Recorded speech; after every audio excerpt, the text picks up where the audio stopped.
Hey coin collectors, it's DC on the Big D, and it's the 1979 Lincoln 1 cent coin from the United States. We're going to talk about the three coins down here from all of the mints. We're going to talk about this one, which is kind of a special one. And then we're going to talk about something else that happened in 1979, the introduction of the Susan B. Anthony dollar coins. So let's start off with these pennies. We have a Philadelphia coin here, and you can see that there's no mint mark. You can also see this one has, we see this once in a while, almost these kind of burn marks that come from the mint where it didn't cool or there was some kind of spot on there. So that's a 1979 Philadelphia.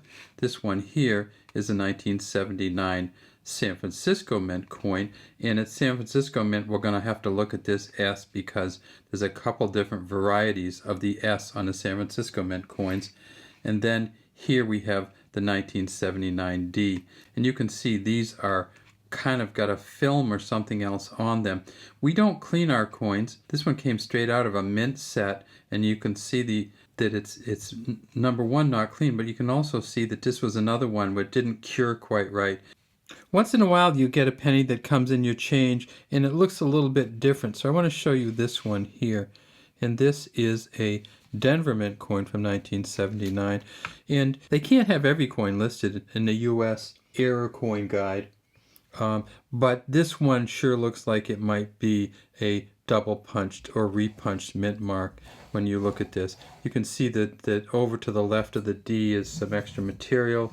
In the center of the D, it looks like it's on top of something else. So I kept this one from 1979, and I think it's probably a repunched mint mark. So I separated it out and put it in a little different container because and identify it as a repunched mint mark. But you can see it's not going to be a very valuable one. There's not a whole lot of detail in this one. You can't hardly even see Lincoln down there in the center, but has a nice patina. Has what I think is a repunched mint mark, and I'm going to keep it. And if you get one of these, you probably should too, because they're kind of fun to look at. And when you do see a repunched mint mark on PCGS or on eBay, you can compare this to them. The Denver Mint in 1979, they made $4,139,000,000.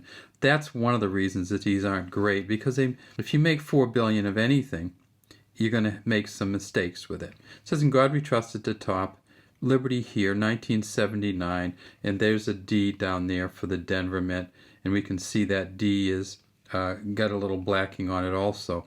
If we turn this coin up on its edge, we see that it's a smooth edge coin. And then we get onto the back, and we see that it says United States of America, E Pluribus Unum. Down here it says 1 cent. It doesn't say penny anywhere on the United States coins. Way down inside the Lincoln Memorial, we can see Lincoln. And then over here on the right, we see an FG for Frank Gasparro. Frank Gasparro, the engraver of the back of these coins. The front of these coins was engraved by Victor David Brenner, and we can see Victor David Brenner's initials right down here. That's a V, a D, and a B just on the truncation of Lincoln's shoulder. For the Denver coin, the auction record is $3,995. At a Mint State 65, it's worth $26. The highest they've ever found is the Mint State 68, and that's worth $4,000 plus. They've only found one. At the Philadelphia Mint, they made even more than Denver. They made $6 billion. These are 3.11 gram coins, 95% copper, 5% zinc.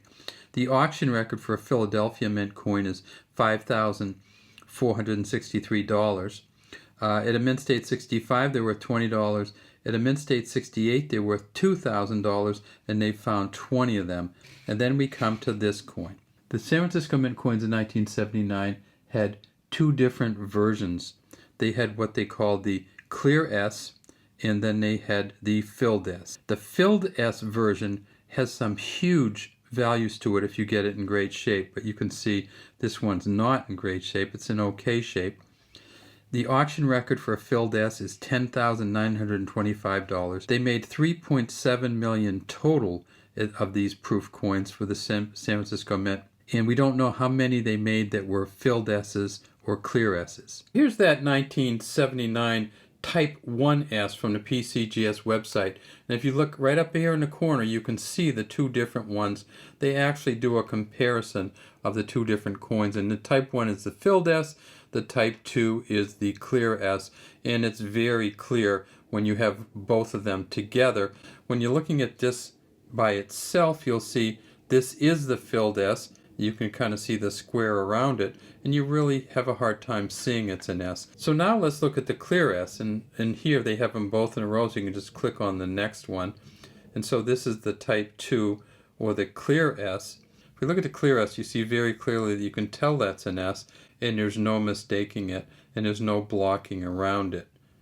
So if you can tell it's an S, then it's a clear S. And if you go down here, you see the auction record for the clear S is $3,819, whereas the auction record for the filled S is $10,925. So a huge difference between the two. So if you look at this one down here, you'll see that it's not very clear and not very good looking. It doesn't have that chunking around it, and so it's not going to be the filled S version.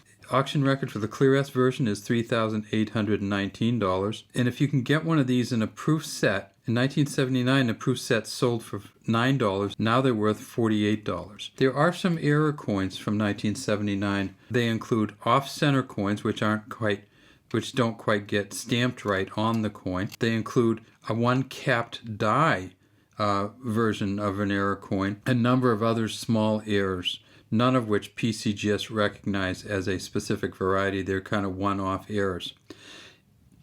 They made 2.5 million uncirculated mint sets in 1979, but they did not include the Susan B. Anthony S dollar. They only included the P and the D dollar from Susan B. Anthony. This one is the Philadelphia 1979 Susan B. Anthony dollars. The first year they made them in 79, 80, and 81, and then they stopped making them for a long time, and then they made them again in 1999. We tip it up on the edge and we see that it's a copper nickel plated copper coin, and then on the back we have this beautiful United States of America E Pluribus Unum, $1 here, the eagle landing on the moon carrying an olive branch, the sign of peace, and there's the earth over the eagle's shoulder up there. If we look around, we see that there are 13 stars going around for the original 13 colonies in this kind of interesting design, which doesn't go to the outside of the coin. This coin is still a round coin, but it has kind of this inset version as it goes around here. These were not the most popular coins in the world, and they just could not get people to use them in. They were hoping that they would use them in. They were hoping that they would use them in vending machines, but it just did not happen. People didn't want to carry them around. All right, so back to our coins. We have the 1979 Denver, the 1979 San Francisco, and we have the 1979 Philadelphia coin. Thanks for watching Big D Coins. We'd love to have you subscribe to the Big D Coin channel and leave any comments you have in the comment section.